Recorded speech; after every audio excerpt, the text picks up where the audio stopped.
What have you guys been up to? How's your summer? I haven't seen you guys since, whoa, when did I see you guys? It was June. June was our meetup. That's when you and your lovely wife presented at our meetup. Wow, it's been a long time. Been a little while, yeah. How's your summer? It's been very good. We've been doing a little bit of real estate, private lending, but we also did some traveling. Oh, We were in cool. Newfoundland for a couple of weeks, Okay. and out in Calgary late July. And So how you about missed the yourself? Stampede, right? We missed the Stampede. That's right. We were visiting with our daughter. Stampede's But so funny. Like, what's that? I remember when I went to Calgary the first time, and like I didn't research anything. Just arrived. It was a friend's wedding. Just arrived, and like, oh, I see like one person wearing cowboy boots and a hat, and then come Stampede week, you Yes, stand out if you don't wear these things. that's right. That's right. The white hat in particular. That's Everybody hilarious. standard costume out there. Cool. Yeah. So Yeah. Yeah, so we feel like we've been busy enough, even though we're retired from our day jobs. Seems to be a lot to fill our days anyway. awesome. Okay. So can I ask you guys about private lending? Because not many people do it. So a lot of people don't Okay. even understand what that is. What is it you're looking for when you're private lending? Well, the we actually just started that in the last 6 months. A friend of mine had come forward. She's doing some flips and wanted to know if I was interested in helping her out Hmm. for 6 month period. She bought the property, needed some additional funding to help do the renovation, then had refinanced. Oh, actually, no, she flipped it. She She sold it. sold it. She sold it, Hmm. and the close is happening this week, in fact. So just had lent her a certain amount of money for 14% annualized equivalent, and yeah, I'm getting it all back next week. So Yeah, so far the lending has been to people that we've known for a while. Hmm. mhm. We haven't endeavored too far into the outside world, I Right. guess. Right. Mm. So you know, and you know the community where the property is and all that. That's right. That's right. Right. Um, there was a couple of short-term lending because of the day that they closed. They just needed to extend it, or the seller wouldn't extend. So a couple of friends had come forward, asked, could you just, Oh. for one was for 11 days and one was for 6 weeks. Hmm. So they already had kind of the financing in place. They just needed something to bridge them for a short period of time. So Got it. So the that's 14% interest is annualized over a 6 week period. that's correct. Ah, got it. Got it. No Yeah. lender fee or anything like that. Any additional charges you had on that? There was a nominal lender fee, but that was paid for by the borrower. Hmm. So only $500. So Or that was the brokered the brokerage fee, mortgage yeah, the broker. brokerage fee, yeah, yeah. So it's been mostly to help a few friends out, Right. and we've most recently become aware of another opportunity where the individual is looking to invest in shipping container type Mm. housing. So yeah, so we thought, okay, well, we'll check into that a little bit more, and 15% 1 year. So we thought, okay, that's fairly interesting. Let's see what we can do with that one. Interesting. What's the plan? Like, what's the plan with the shipping container houses? Are they like, is this rural? Is this urban? Like, No, it's in Alberta, and it's near Edmonton, and there's quite a bit of popularity with smaller houses. mhm. So they're converting or combining them into livable spaces, and their business model is buying a piece of land that can be severed, Right, and right, then they'll right. build two buildings on the property. Fascinating. Are you able to share who this is, or is this is still confidential stuff? Well, I haven't actually Yeah. spoken with that person, so I think we should probably get her permission. But Cool. so I can't really say one or the other. But Cool. they're starting up. So I'm sure longer term she wouldn't mind me revealing her name. Oh yeah, et yeah, cetera. yeah. At this point, Yeah. I'm not sure if I can. Right, right. No, because just the social aspect of containers. Mhm. In case people who, for the listeners' benefit, I'm sure you guys understand. You know, everything we buy, a lot of it comes in our shipping containers. But Mhm. the nature of the business is we don't have much to export back to them. Yes, that's right. So these Yeah. and it's cheaper for the containers just to stay here than to Mhm. reuse them. It's cheaper for them just to build Right. more of them and continue to ship them here, and then we just accumulate these. and it's essentially garbage, right? Yeah. But these things are very expensive and they're full of steel, and Mm-hmm. that's really interesting. No, good luck to you guys, and good luck to your friend's business. Like it's again, like there's like the environmental impact of these shipping containers. There needs to be a good use for them. Like, because I've only seen like videos on Facebook and stuff, people building like kind of like essentially cottages, like plopping them on lakefront property, and just these will, I think, look like modern builds in a city. So. Fascinating. Yeah, the way she described it, it's just still kind of in its infancy, but they essentially you really can't even, they're seamless almost, and the seam will be covered in such a way that you really even can't tell that they're two shipping containers built together. So we're just in the beginning. We've seen a couple of videos where they're now cutting out what would be windows, or where sliding doors will be going into. It'll be great to see the end finished product. So we've been actively watching what they've been doing with that. Very cool. And investing with her.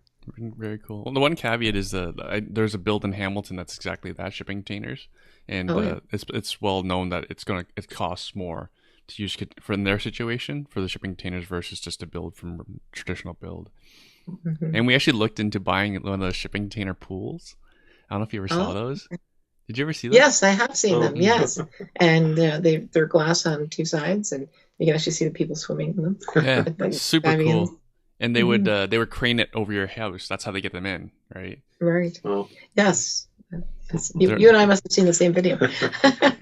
Are you on Facebook? That's where I saw it. I don't know where you saw it. Yeah, that's where I saw it as well. Are we Facebook friends? We'll have to fix that afterwards.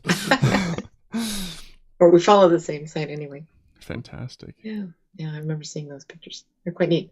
So you actually make some good points. Like, everything you did in the private lending makes a lot of sense, and I'll share why I say. Because, for example, I have a friend of mine who lent private money to I don't know what the term was, what the exit plan was, but she lent it to a lady, property near near Fairview Mall in Toronto.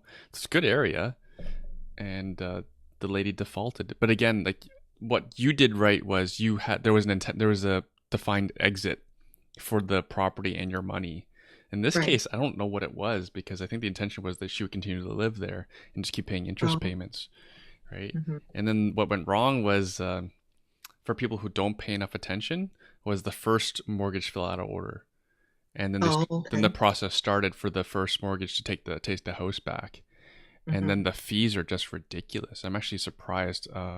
Like, being in Canada, where everything is very protective of the consumer, how crazy the fees were, and then my friend actually ended up having to purchase the house and pay for all these fees, even though everything was being made right. But the lesson here is, for anyone who doesn't know private lending, the lesson here is, like, you have to keep an eye on the first mortgage, and it's pretty simple. Like, how do you keep an eye on someone else's first mortgage? If your interest payments are bouncing, they're probably not making payments to the first. Right? So if your interest payments are bouncing, the red flag, spidey senses should be going off. Find out, and then worst case, start making payments to the first directly. So that's just a lesson for listeners who want to do private lending. Yeah. Because that's a whole disaster. She's losing money now, and she owns a house for a lady that can't afford it, and so it's just bad situation. Like, versus your situation. Hopefully it'll turn out well in the long run. Friends of ours went through a similar situation, managed to take over the property, and now they say it's one of their best assets for investing. But it's taken a number of years for that to happen. That's tough. Yeah. I like just buying it and immediately being a good investment property.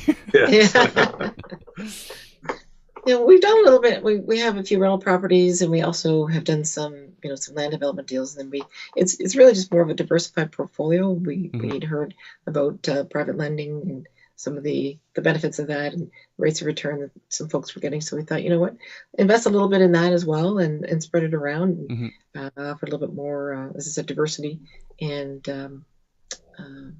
just branch out in terms of what we're doing. From my side, having that actual immediate income in the short term was a bit of a benefit. Long-term buy and holds, early years of having a property, even though it shows as cash flowing, you're probably leaving the money in the bank account. building the capital reserve, and with the properties that we have within the corporation, it was. We haven't actually taken any money out from the corporation yet. It's been about three and a half years now, I guess. Yeah. But we haven't needed it. Sorry, how long? What year did you guys get started investing in real estate? We just started in April of 2015, and we owned our house. We had our cottage pretty much paid off. We were renting out our cottage occasionally to family and friends. We really didn't go whole hog, or we didn't Airbnb it or anything like that.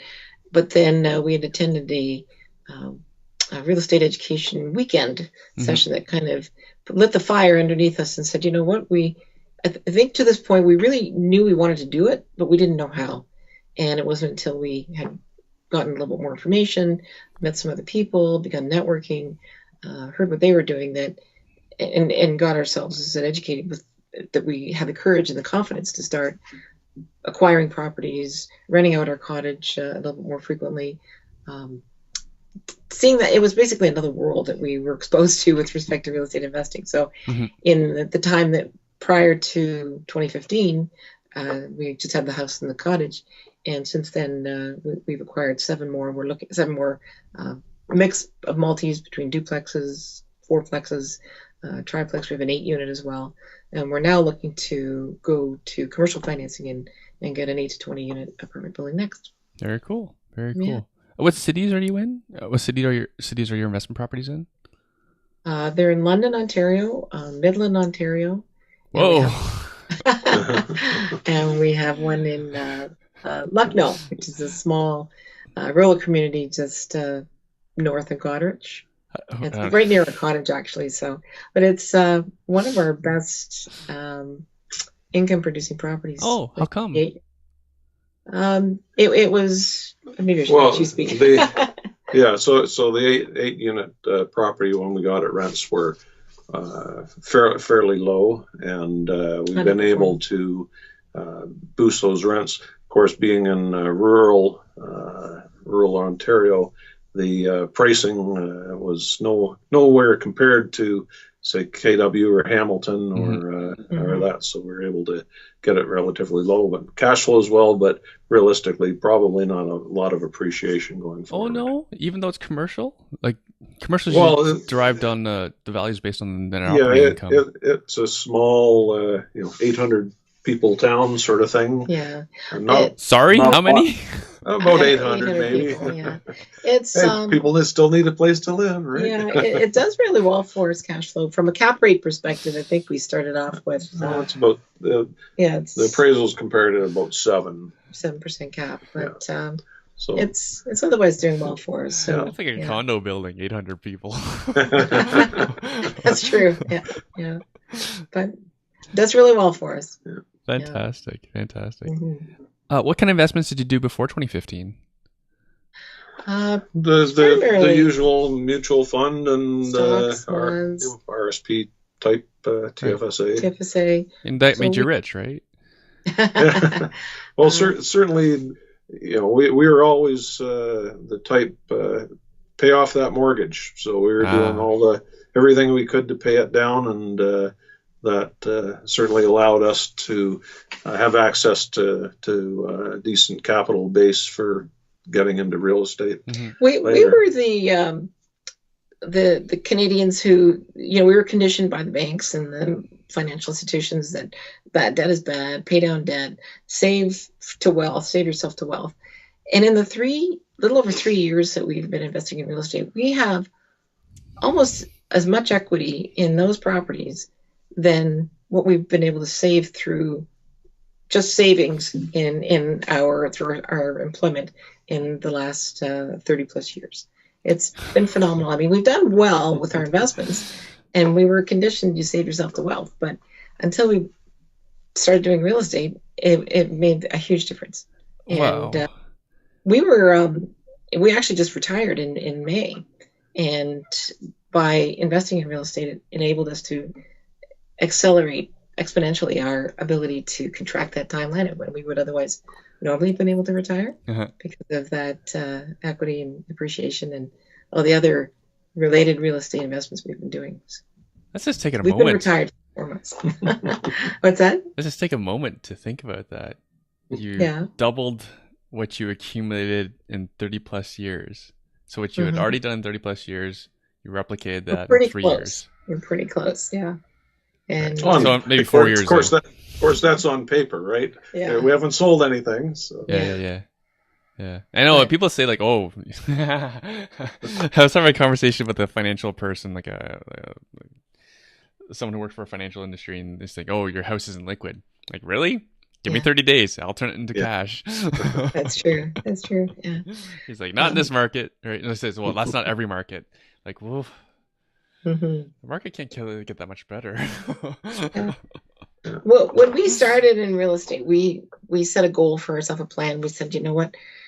We took a look at what our expenses were, what it cost to leave the lights on, if, basic expenses and bills, and we looked at the income we were making, and we said, what is the minimum income that we would require to be able to have financial freedom?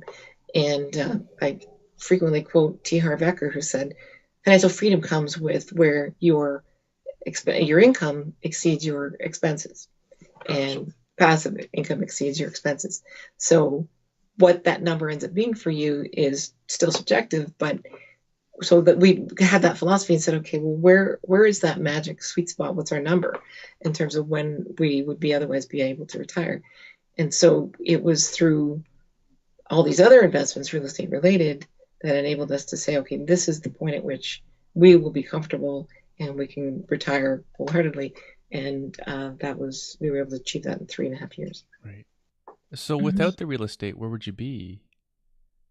Without the additional real estate? Probably still working. Yeah. Absolutely. I would still be working. We'd still be working for another 3 or 4 years, 5 years maybe. Yeah. So. And you'd enjoy that, right? Because there were times so that it was fun and exciting, but I've been doing my job for over 30 years, so it was time for a change. Yeah. And real estate it afforded us a little bit more. We wanted something to be able to retire to as opposed to retire from. Real estate was exciting. We learned so much. We're meeting so many interesting people. Our expanse of knowledge and relationships and networking has grown significantly. So it really made that leap to retirement that much easier as well, because quite frankly, the day job was getting in the way of the real estate. We were going to networking events, going to various meetup groups, and having dinners and doing all sorts of other activities that, gosh, you still have to get to work the next morning. And you'd be starting to book meetings and appointments during the day. And then it just became too invasive, I guess you could say, that the real estate was more interesting, more exciting, and the day job was just really becoming, what's the word I want? Inconvenient. So then we just said, how do we make this work? So we started thinking about that last fall. How did we finance our non-real estate assets and our real estate assets at that time? Can we make this happen? And sure enough, we made it happen. End of May. So what I want to get across to listeners is, because I always try to help motivate people, which is kind of funny because we shouldn't really be trying to motivate people. But I'll make the point. Is what you've gone through as real estate investors is worth 5 years off your retirement age? Oh, yeah. Oh my gosh. Can't say enough about that. Absolutely. We were very strategic in our planning and how we wanted to do it, because we said we wanted to acquire property first because they were greater rates of return. Of the 7 properties we've done 6 joint ventures as money partners. So the 6 properties are really very passive for us. We've just put the down payments down. We have very little. We contact and talk to our JV partners quite frequently, but the true involvement on our side isn't as extensive as perhaps it might otherwise be if we were property managing it. Like, we property manage our 8 unit, and even then, it's not excessive in terms of time, depending on what's happening. If there may be attrition, turnover, a tenant is leaving, then we might have to do some work. Most recently, we just installed some windows, but we're getting painting done. We're getting some carpet cleaning done. It's so easy just to pick up the phone and make those arrangements, have those people come in and do all that sort of stuff. Really, when we don't have turnover, and we've only had 3 units turnover in the three and a bit years, it's maybe 4 or 5 hours a month is the total time commitment for managing our 8 unit at this point.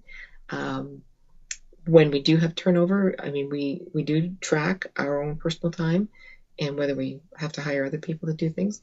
And increasingly, we're starting to have, we thought initially we found we had one unit that we had to rip up the flooring, took out the baseboard heaters, we replaced it with new heaters. Because the building we acquired was built in 84, but it's, slowly there's things that need to be replaced. We had to put a new roof on within 6 months when we bought it. So we're improving the units, putting all sorts of great new stuff in, and then increasing the rents after the previous tenant has left. So Doug had ripped up the floor. He put the new baseboard heating in. We arranged for new fixtures, lighting, all that kind of stuff. He put all that in. And at one point, he just looked at me and he says, I can hire somebody to do all this, can't I? But we wanted to do it just to get a sense of how much work, how much effort is involved in that, to know then when we're ready to subcontract that out or hire someone, that we have a sense of, once an invoice comes, it looks reasonable. That if it's a toilet installation, they charge us $300. Well, we know that's an outrageous price, right?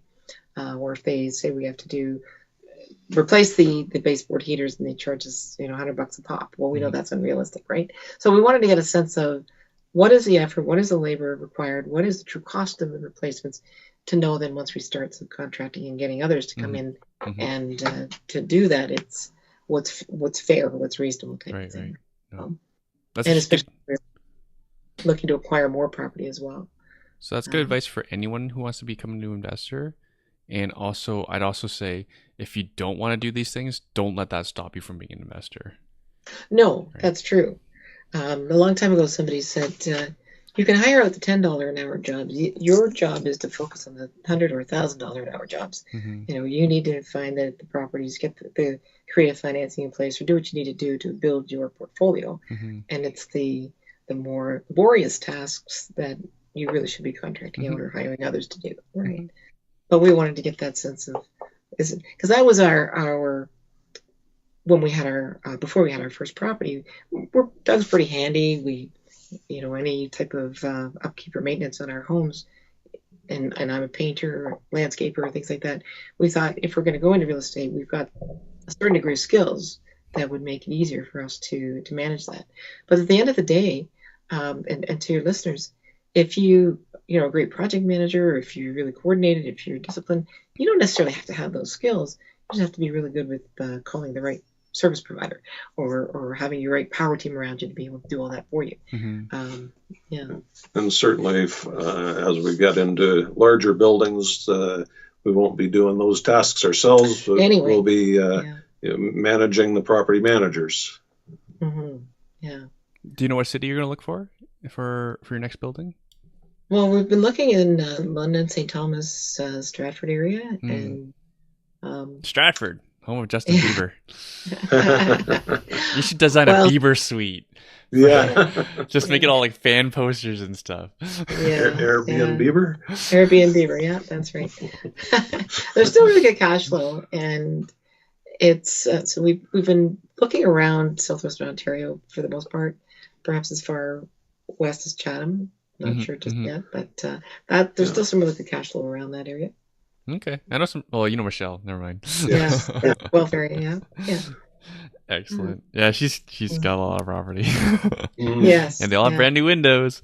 Yes, that's right. Just had dinner with them last night, actually. Yeah. Oh, no kidding. Yeah, we met up with them in Guelph.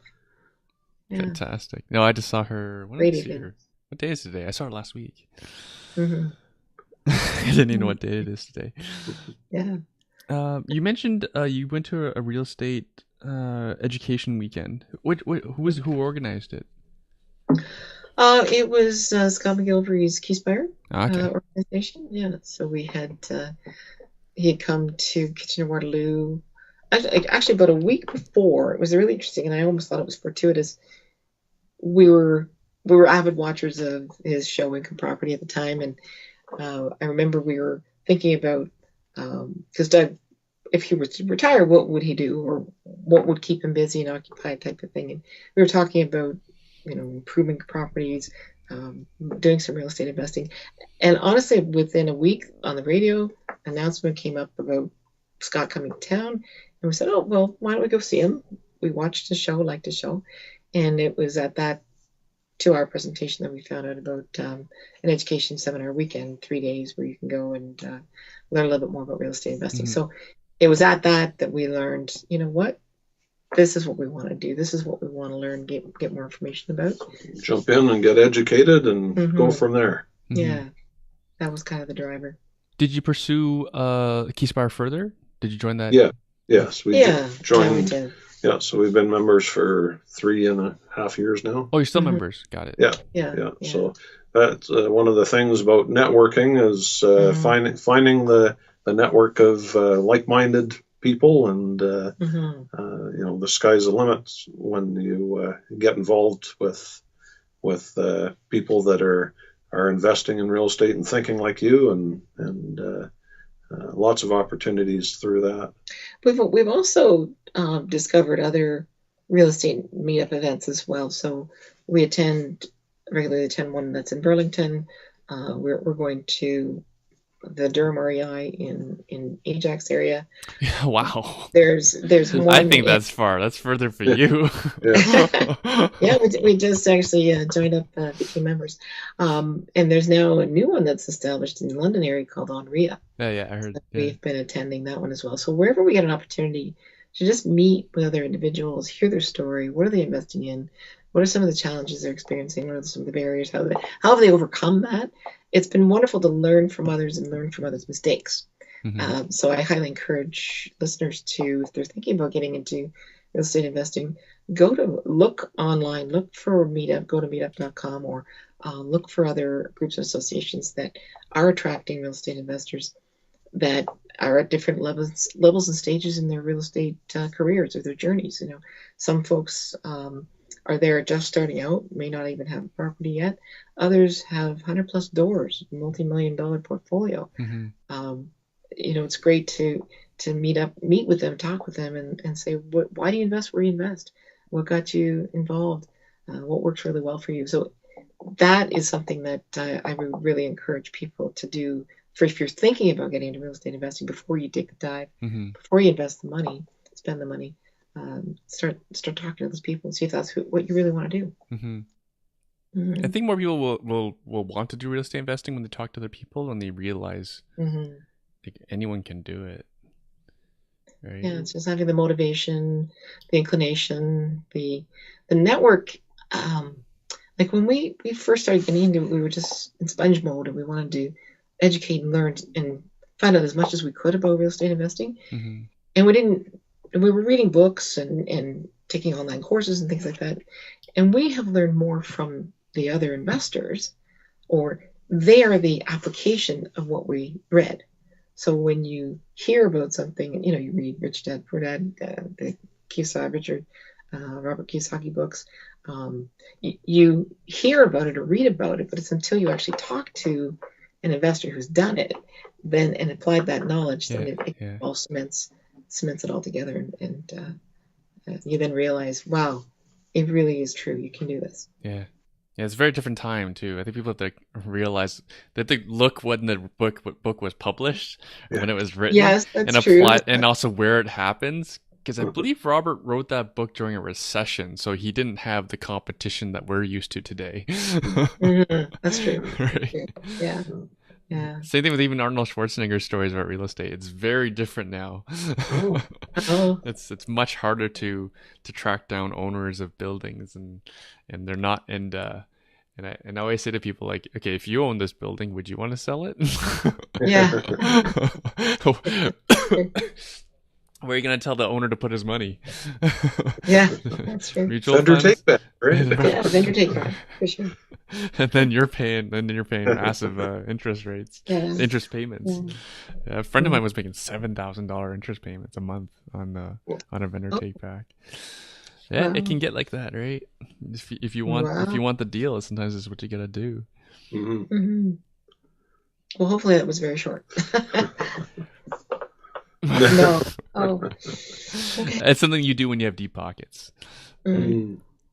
Oh, It's just- so the loan was probably expensive too. Because that's actually the reality of, for anyone who wants to deal with like big deals, like that's actually a very common reality. Is you do very, very large vendor takebacks. For example, if you buy like a farm, right? Because no lender's gonna give you that money, especially if you're valuing it based on its development cost value, right? No one's gonna lend you that money. Maybe No. I don't even know if they'd lend it to you at 14%. They'd probably want a lot more than that. Yeah. Which is why we had like the companies like Fortress, right? And that's why they were charging lots and lots. Mm-hmm. It's true. Yeah. So, what would you tell the 20-year-old yous? Because you guys are not 20, right? Yeah. Yeah. No. No, it's been a little while since we were 20. Actually, interesting enough, we were recently asked that, maybe in a similar vein. Somebody had said, well, what if I only had so many thousands of dollars to invest, like maybe 10 grand or something like that? And the one thing that I think a young person should think about is investing in educating yourself. So spend that, if you only have like 10 grand, take the courses, go to the programs, go to the meetups, meet with other individuals, get memberships with local real estate investment groups, because the attendees at those events have a wealth of knowledge, a wealth of information. And in our experience, many of them are so willing to share. It's really an amazing community in the different locations and places we've been to, where a fellow real estate investor can talk to another real estate investor for hours, it seems, on end. Yep. And I'm sure you come across this as well, that there's always something in common, something you could talk about. I mean, with Mike Michelle last night, we were there easily like 4 hours. We closed the place down. We were the last ones in the restaurant, and we still could have talked. I'm sure another couple hours. And so it's very common. That's one thing. Certainly the education and taking action and seeing that there's more out there than just the 9-to-5 job as a result of going to school and saving your money for retirement. There's a whole other world out there. Right. The other thing I would suggest too is other than immersing yourself with other real estate investors, is taking a small step, maybe wholesale. So think about, if you watch have a way of finding these great cash flowing properties, be it you're knocking on doors, you're talking to the owners, you're able to finesse a deal that is so good that anyone else is not able to come up with an offer that has similar characteristics or whatever, and then turn around, get under contract and assign it to someone else.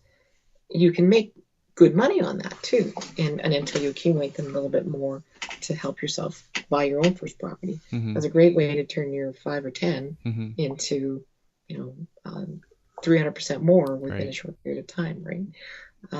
In a perfect world, you can bring that to a joint venture partner. Like, I'll do all the work. The I've got the deal. Yeah. I'll do all the work. Right. You just sit there and collect cash payments every month. Get a job working for a property management company. See firsthand what it's like to work with tenants and a successful property management organization. Or the other is if you have some skills, not that you're a licensed plumber or contractor or electrician or anything like that, but if you can change a light bulb or change an electrical outlet is what I meant, have some talent, then you would be great to go to a joint venture money partner as a working partner. So find the property, get under contract, attract a money partner, and then property manage it.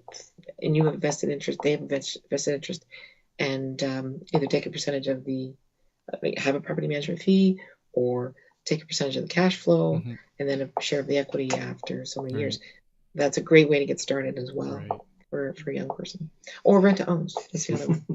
Did I jump in? Is that what you're going to say? Oops. There's lots of basically every strategy works. But get really good at one. Mm-hmm. Develop an expertise, specialize in something that if you are looking to attract joint venture money partners, Mm-hmm. I know as we've done six, when we were vetting, if you will, our first partners, we were asking about, well, what do you bring to the table? Why would I go into business with you for the next 5 to 10 years? What skills do you bring? But also, just what kinds of properties are you able to manage and bring to us that we would like to be able to work with you. Mm-hmm. But rent to own was another thing that not necessarily that you yourself as an investor would be the occupant, the tenant buyer, but that you could coordinate the deal and find a tenant buyer and match them up with a financial partner. Mm-hmm. So you get a percentage of the payment per month, and you basically quarterback the deal type of thing, right? So you get the investor who buys the property, gets on title, and then 3 years later. So you work with the tenant buyer to massage their credit, get them to a point where they can eventually acquire the property on their own within a 3 or 5 year time frame, right? Mm-hmm. So Mm-hmm. there are lots of different options, but the rabbit hole I was starting to get down was, but get really good at, if you're wanting to do joint ventures, find a community, know that community inside and out, know what the market's going to be doing now and in the future, forecasting trends, get really good at knowing that community like the back of your hand. Mm-hmm. One of our joint venture partners, when we first started, we went up to the community. She was talking about, okay, so there's a hospital here, and they're looking to expand this in the next 2 to 3 years. She was a member of the local, not municipal government, but she had an in with several of the councillors, city councillors. She was involved, read up on local politics and the economics, knew what was going on in that community, how much it was going to be growing in the next 3 to 5 years, and why it would be a great place and a great city to invest in, right? So, yeah, actually, a lot of those things are pretty. In my opinion, they're like, for example, I know when a new Costco is going in, right? mm-hmm. We know where new Go train stations are going in, right? Mm-hmm. Jacob Brandy said, I'm not sure if you know Jay, but he said this is basically an open book test on making money, right?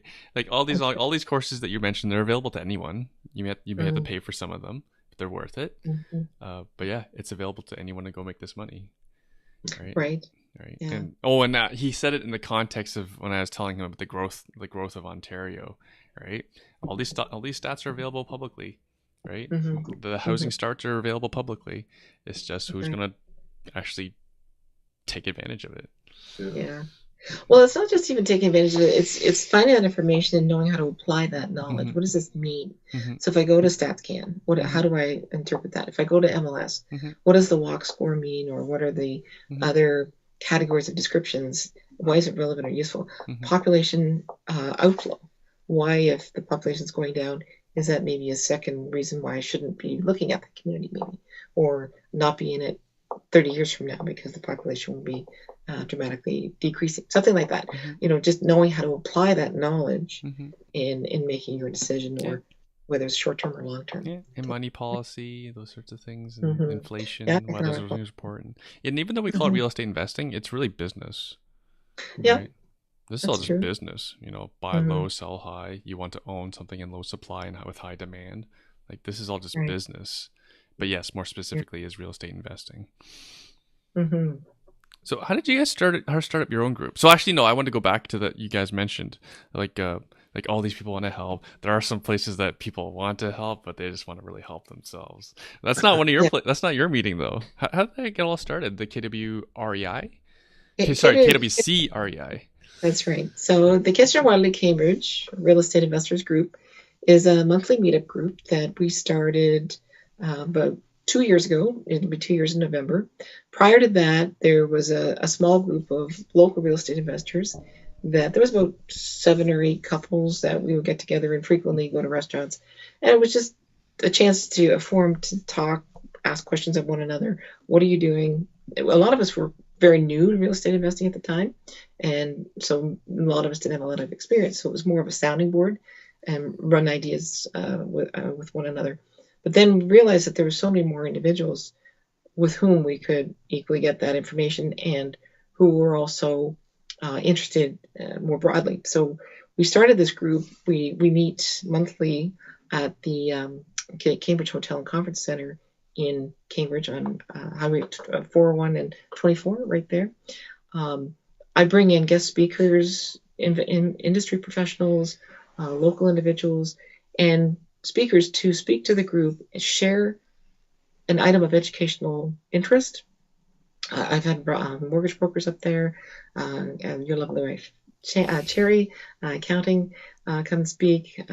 Some of the members in our group who've done well. I've got a couple folks who like to invest in the U.S. They've given presentations. We're going to have accounting again in January. We've got we're really focusing on social media and marketing this fall.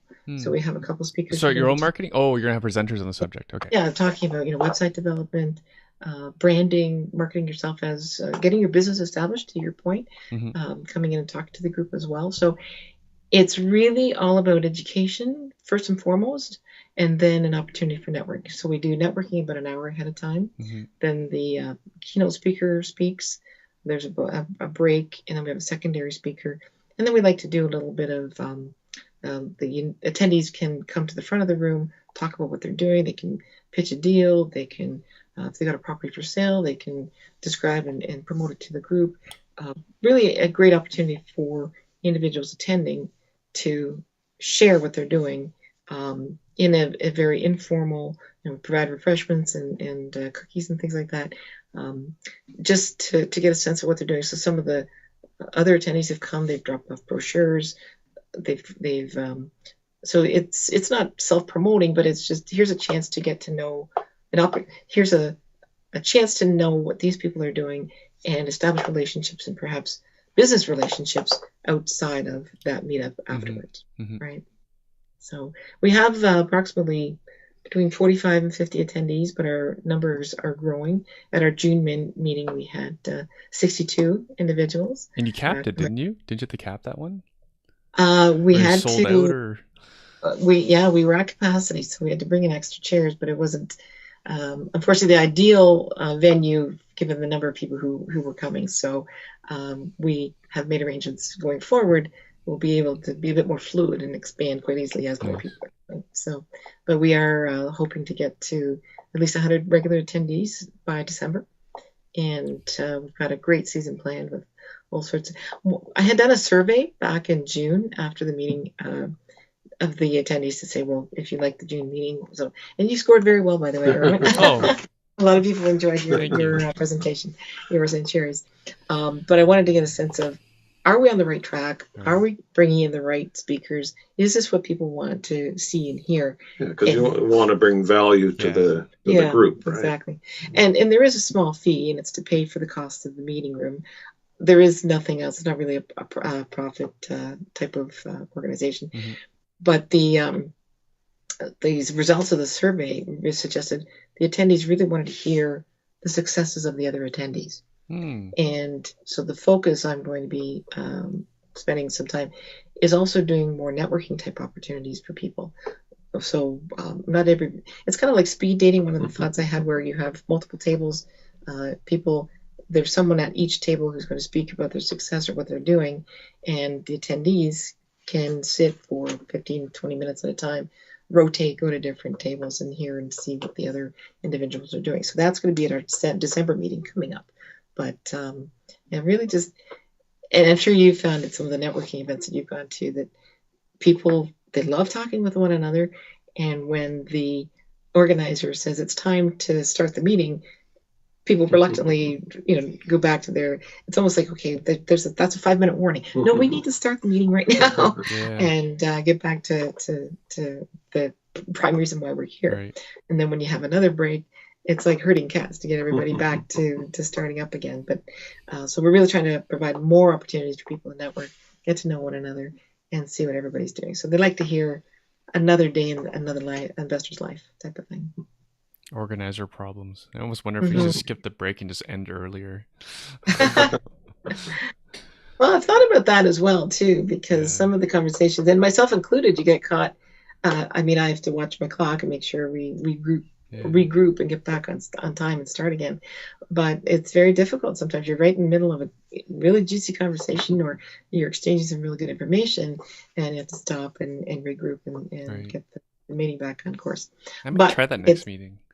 What's that? I may try that next meeting to skip the break, goes right through the break, and just end early. Yeah. Then folks want to stay late, which they will. Yeah. Well, and sometimes too, you're gauging the timing, right? So we start at 6:30.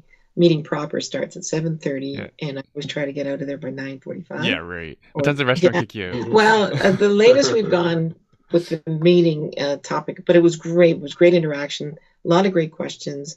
Actually, that was a segment on credit scores. And it ended like around 10:20 or something like that. But you've got people yawning, and they're paying attention, but at the same time, it's not perhaps the regular daytime hours, functioning hours, because we're usually the last Wednesday of the month. Right. And in fact, we've got a meeting coming up tomorrow, the 26th of September.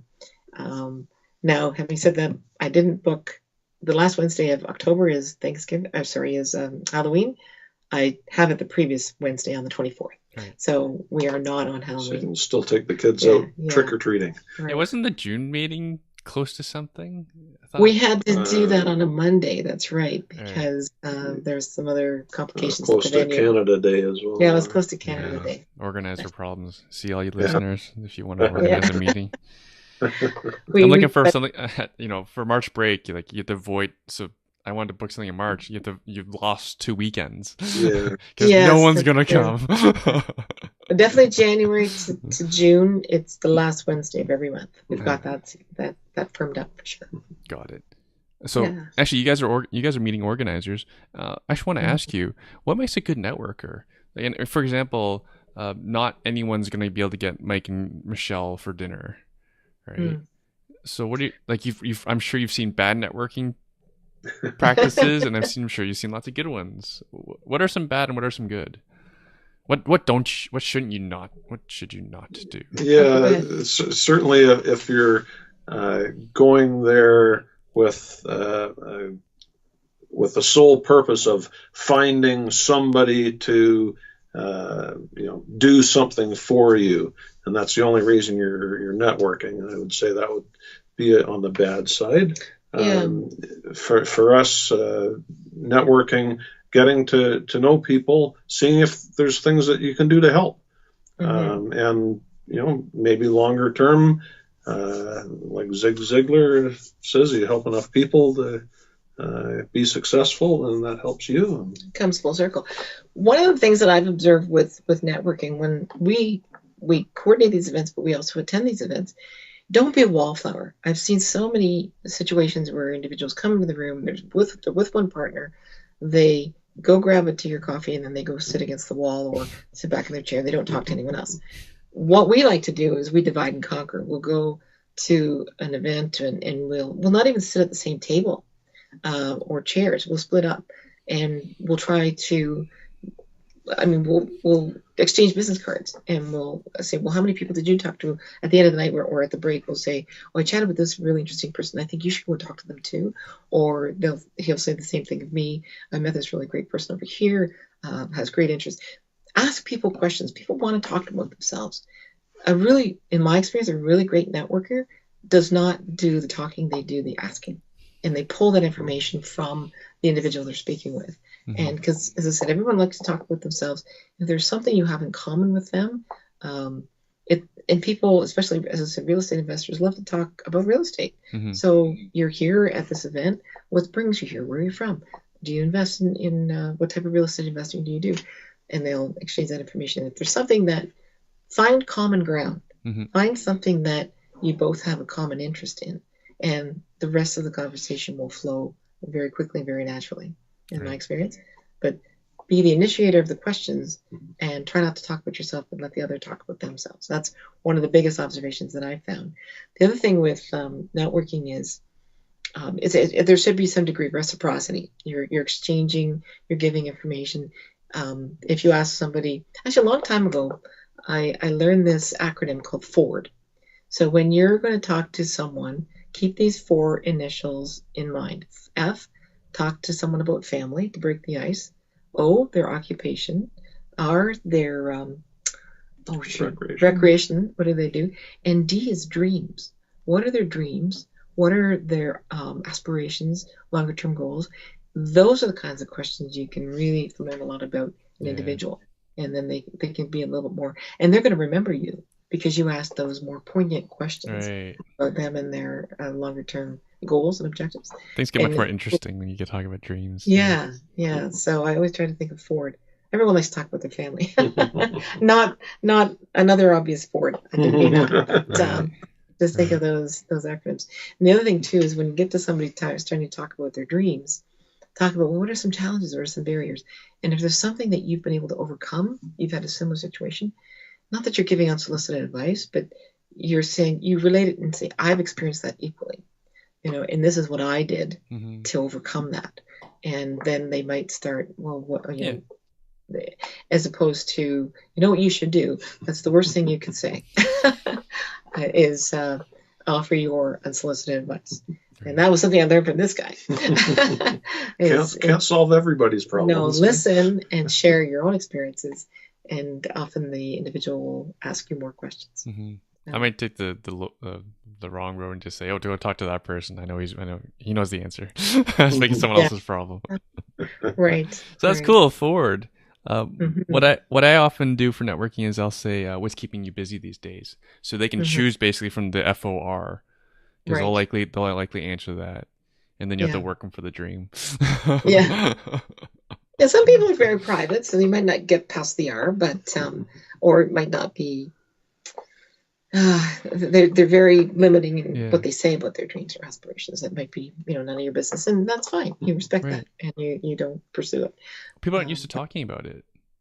No, they're used to drinking beer, watching the hockey game. There's no talking. That's right. That's right. Can you believe what that moron did? Or I bet I could have saved that puck. Or right. When I do talk to relatively new real estate investors, I like to ask them, where do you see yourself in 5 years? Or what are some major milestones that you want to accomplish between now and 5 years? What is the 5-year? Have you thought about a 5-year plan? And then that's when you find out about whether some people are doing goal setting or not. And again, not that that's a bad thing, but certainly.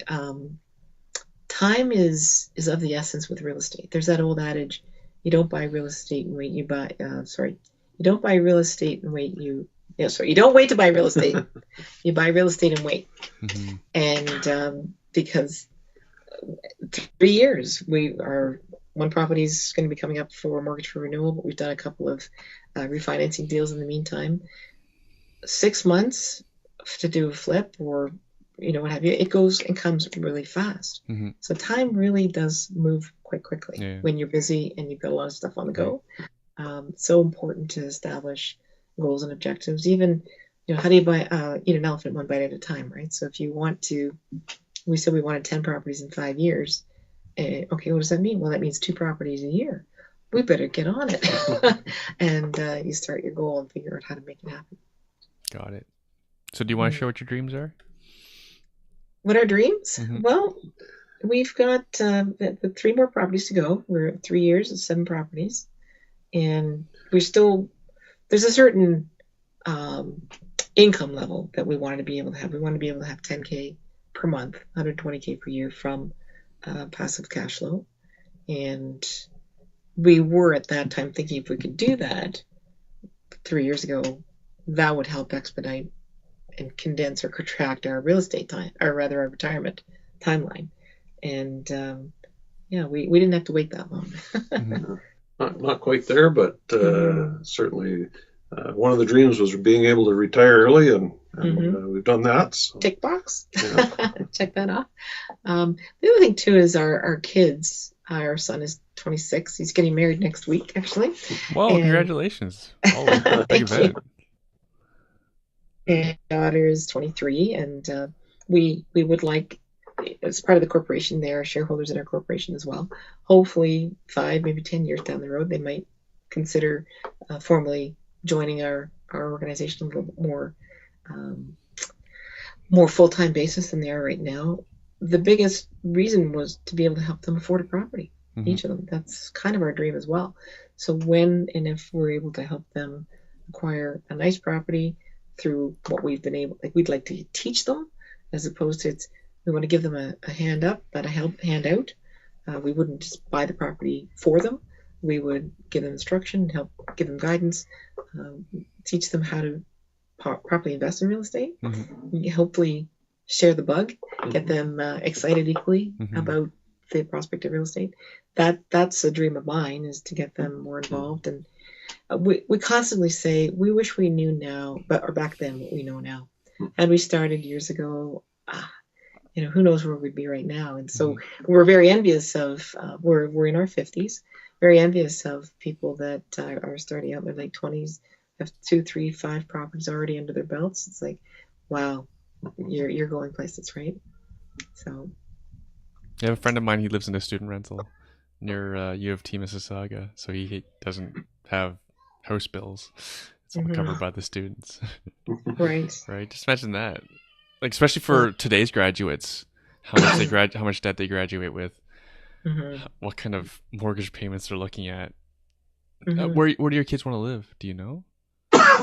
Well, our son lives in Toronto, and his fiancée in Toronto, and our daughter lives in Banff. Oh, good thing you make a lot of money. It's going to cost you like $2 million to get a house. Oh, Banff! I don't even know what that's going to cost.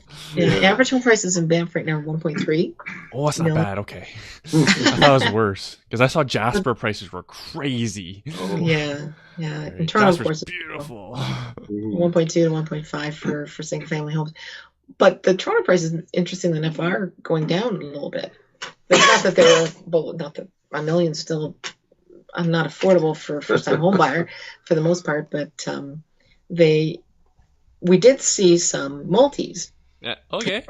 I'm talking to them about, well, what if you lived in one of the units and started learning the ropes of property management by actually being occupants of the units? They're not quite there, but I saw a triplex, or a building could be converted to a triplex. Yeah. It was only like $800,000. And it was in the Beaches area, Leslieville. Yeah, so. Cindy Winnestrom's backyard. Actually, if there's interest, have your kids listen to. I had Cindy Winnestrom on the podcast 2 weeks ago. She did exactly that with her own bare hands. Yeah, she converted a house. We're talking like high 300s. Her first property when she was around 24, and then she turned it into a duplex herself, the first one, and she's been turning other ones into triplexes with a lot of sweat equity. Yeah, and she's a girl. Yeah. Right? No, it's doable. It's just, again, the inclination, the vision, the desire to make it happen. It's not for everyone. Yeah. And when you're working full time, you figure, well, where am I going to make the time to do this? Well, you want it bad enough, you'll make it happen. you want to afford the mortgage? Yeah. For sure. So maybe you don't have the triplex. Maybe the Airbnb rooms, right? Or even that. That's right. Then there's no renovation required, just more management, and then more you have to see your people. But the nice thing is, Landlord Residential Tenancy Act does not apply. Yes, that's right. Right, so that'd be very nice. Yeah. Yeah, that's actually a big story right now. Some rules with the Airbnb that the City of Toronto has introduced. They shelved it because they couldn't figure it out. But if you live there, it's different as well. Right, I believe like most municipalities' rules are usually around stuff you don't live in. Right. Oh, okay. Right, because if you're there to monitor, then if you're living there, you're probably gonna screen better and deal with problems faster. You're probably not gonna have noise issues, party issues, parking issues, right? Yeah. Right. Yeah. But no, I've told that to people too. Many people think I'm nuts. Like, that's okay. You continue to live in your 500 square foot box versus living in a house. Totally cool. Right. It's like to each their own. Yeah. Like, what are you willing to do to make it happen? Yeah. And the other thing I'm really surprised at is, until we started, there's so few places where you can learn about real estate and real estate investing. And until you become more involved, then you see all of a sudden it's like a parallel universe opens up to you, that there's these other sources and books. And so in school, you don't tend to learn about this stuff. I did learn Ryerson has a program right now called Real Estate Management, which is about property management for the most part, but it does talk about the local economy and business and such. And other than that, I thought that's really the only public institution that I've seen, or rather educational institution, that offers any kind of information and knowledge on real estate investing. So, and even, brokerage firms or financial advisors, they really are very limited in their knowledge of real estate and diversifying your portfolio to Right. include. Well, they're not interested, right? They're not interested. They can't even offer not. private equity. Yeah, it's not profitable for them, right? Right. They Well, can't. they're not legislated to allow to. Like, I don't believe you can buy any sort of REIT off of your bank financial advisor. Right. I'm sure there's ways around it, but not directly. I mean, Right. So where would you otherwise learn about all that kind of stuff, right? Well, that's the thing is with for money making, I don't think university is necessarily the place to go anymore. Right, for people who want a pure that's word pure is right, but they're down a path of entrepreneurship. I don't know if university is necessarily the right place, because even like a friend of mine spent like $100,000 on his executive MBA. I'm like, you're already spending the time. Like, imagine the people you get access to for that kind of money. Yeah, right. That's true. To learn from and take courses and like be coached by, like Quentin, for example, like Quentin D'Souza of Durham REI. I think I think he's in the 5 figures to hire him as your coach, but that might be better than a year of university. Yeah. That's true. Right? Even if you're completely green, if he'll take you on, if you're completely green, like you're 19 years old, like take me on, Quentin, mold me. Yeah. Well, and he's very, he will make you work and hold you accountable. Yeah. You meet regularly with him, and he gives you not assignments, but there's expectations. Right. Things he would want you to accomplish between meetings. So you work for it. If you're raising a real estate investor, though, that's not a bad path, and that's completely outside the education system. Right. Not a bad idea, in my opinion. Yeah. The one thing too that if there's other investors that are listening that are similar to us, and that we were late, we had a bit of equity in our home to start off with, to play with. We were very strategic, and we knew we had only so much available capital between line of credit and other assets to be able to acquire real estate with. But we wanted to be sure we maximized to the fullest potential. If we only have this amount, what's the biggest rate of return or return that we could get on this investment? So it's something that I don't regret, and we were very fortunate that some of them we've been able to refinance and buy other properties with the equity appreciation. And some of our properties we really have none of our own money in them anymore, because we've been able to pull it all out to acquire other assets as well too. Right. So it's this great compounding effect. And I know where I was going with that thought. I was going about exit strategy. So because we're later, we know that maybe 60, 65 is where we're going to regroup and stop and think and say, okay, well, are we going to acquire any more? Are we going to start divesting of our portfolio, start selling some things off? Depending on, as friends of ours that had said, well, when are you guys going to stop? Or when is it enough? Either properties or money. And that actually came up in conversation. I was at a girls' weekend this weekend. Said, like, when do you want to stop? And we said, well, you know what? When it stops being fun, when it stops being interesting, when we stop meeting and new people, interesting people, which I don't think will ever happen, but it's almost like a bug that we have, that we want to, okay, how can we acquire the next property? And what can we do to make that happen? Or how can we help others, help them achieve their goals, their objectives? What can we do? Can we share education? Can we offer short-term lending? What can we do to make other people equally successful? And that's something that we've thought of for quite a while. Were you two this entrepreneurial in your previous work lives? Not really. I would say that. Had a standard job. Went to school, university, got a job in IT right out of there, and stuck with it until retirement. So didn't really do too much else. So not only just late investing, but late entrepreneurship. Yes. We had that latent flame, I guess, that just kind of kicked up when we retired. But I had previous roles in the financial services industry and life insurance companies, and business analyst, process design consultant. I was a director. I was a manager. I was leading people, working on multiple projects. I worked in corporate compliance. So I did have a diverse background in a variety of different roles in the corporate environment, I guess you could say. Learning a lot of skills which have been transferable to our real estate for sure.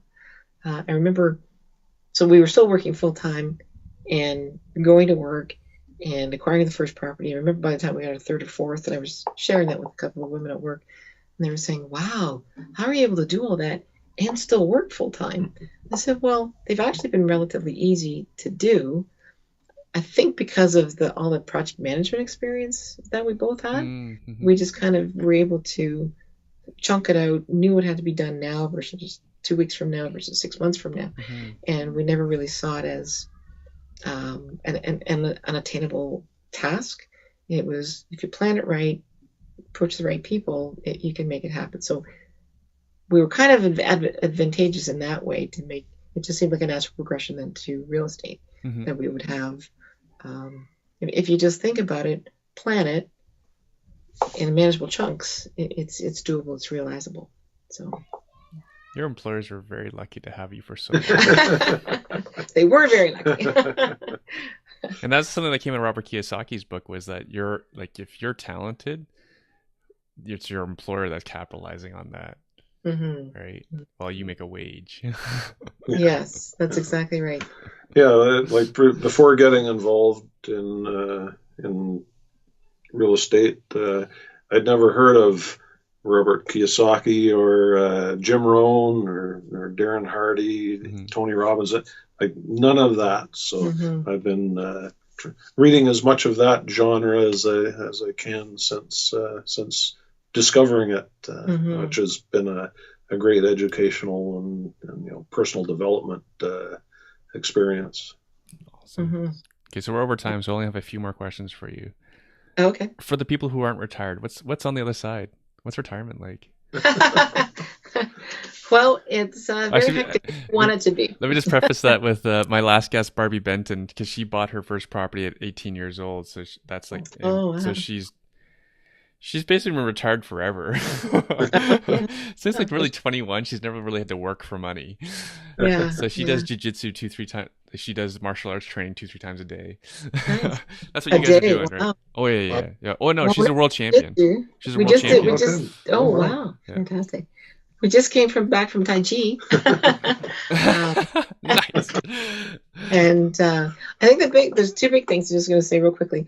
The biggest thing I've noticed is not knowing what day of the week it is, which has been really interesting. I didn't think that was possible. I'd heard other people say that, because in the corporate world, you're very governed by meetings and meeting times and dates and whatnot. And the other is, we can do whatever we want now. We're not restricted or limited to evenings and weekends. And that was, I think, a little bit of a culture shock change for us, because we basically planned our calendar around, like if we went to the cottage, there were some things we had to do. We would then have to leave on Saturday afternoon to be back for Sunday night. I would do laundry on Sunday nights, get ready for work. And what did I have to do during the week at work? And if there was any other extracurricular events, concerts, anything like that, was always in the evenings. Well, now we're going to events during the day, going to matinees. We're able to travel. Able to leave Waterloo in time to get to Ajax for Durham REI across the top of Toronto. Yeah, we leave here on 12:30, 1 o'clock, and spend the afternoon there, have a nice leisurely dinner, have a nice evening meeting, might book a hotel, stay overnight. Our time is a lot more fluid and less structured. So we can do, and we actually, it really is true, retired people are often more busy than before they were retired. And I can't even imagine that, because we were more busy. You guys are entrepreneurs now. We're able to do a lot more of what we want to do, as opposed to fit it in the time window or box allowable. So we were trying to do it then, but it was very limiting and compressed. That's amazing. So that's the biggest on the other side. It's not the traditional definition of retirement at all. We're more busy. Yeah. Yes. Well, we've done a few trips, and we're actually looking to do another trip before the end of the year. And then we've got an invitation to go to Taiwan next March. Very cool. So we're contemplating that. A friend of ours lives there. He was home in Toronto visiting with his mom this summer. We got to see him. Just an impromptu visit. He called and, here we go. Yeah, sure. Okay, it's Tuesday. Let's go for lunch. And we had a really great conversation. He says, yeah, you guys got to come out, come to Taiwan. And he says, and, I help you plan a trip, stop in Tokyo, go over to Singapore, Hong Kong, come and visit me. So we're looking at the possibility of a really nice vacation next summer. Do it. Are you doing it? Japan is something to be seen. Like, people think Canadians are polite. The Japanese take it to a whole different other level. Yeah. We're looking forward to it. And right now, the wedding is kind of all consuming. After the wedding, we're going to start planning travel trip ideas. It's your son, though. Isn't it the parents of the bride that pay for everything? I tried that. Well, it's going to be a blast. There's a lot of fun. We've got 137 guests. They're going to really enjoy it. Excellent. Okay. So 2 more questions. Where can people find out about KWC REI?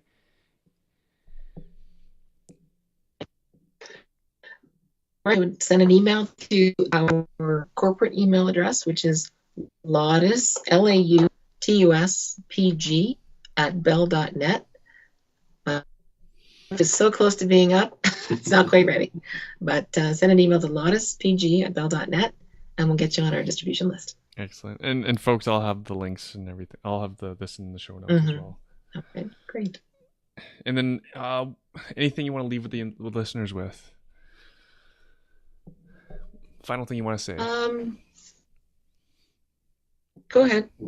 I've been doing all this talking. Regardless of the various stages you may be at in terms of your real estate, one of the things I did want to leave with people is, like, why real estate? Why now? Because it offers that degree of diversification, but it's really until you get into it and you can diversify it and meet all sorts of wonderful people, it really is affords you great opportunity in a much shorter time frame. You don't have to be. You can do money lending or be a joint venture money partner. If you're not content or not comfortable working with tenants, there are ways around it. But there's so many options when it comes to real estate investing. And until you explore, because most people, when they think of real estate investing, they think of maybe just flips or building secondary suites, renovating the basement, adding an income property or income suite down below. Right. There's so much more that you can do, and it's depending on what your interests are. Maybe explore those options, take the time to educate yourself, find out more about what it's all about, and discover an area of specialization that you are really interested in, and become the guru, the be all know all in that category. Right. And or geography. Geography, yeah. In hang on, where was it? Lucknow. Midland. In Lucknow. Home of Paul Henderson. Yeah. For those hockey fanatics out there. It's a great little community. It's a place where a lot of like the local farmers go to retire as well. So we have some retirees in our unit, and they are the best tenants ever. Awesome. They lived in a property. They don't want to look after maintenance. They just want to pay one bill per month that looks after everything. Yeah. They're on time, not behind. Yeah. Great. Yeah. While we pay for the rising hydro prices. Yes. No, they pay for all their hydro. It's not inclusive. Better. Yeah. Awesome. Yeah. So. All right. It's great. Doug, I just want to say thank you guys, though. Thank you for coming on and sharing. Thank you so much. I really appreciate this opportunity.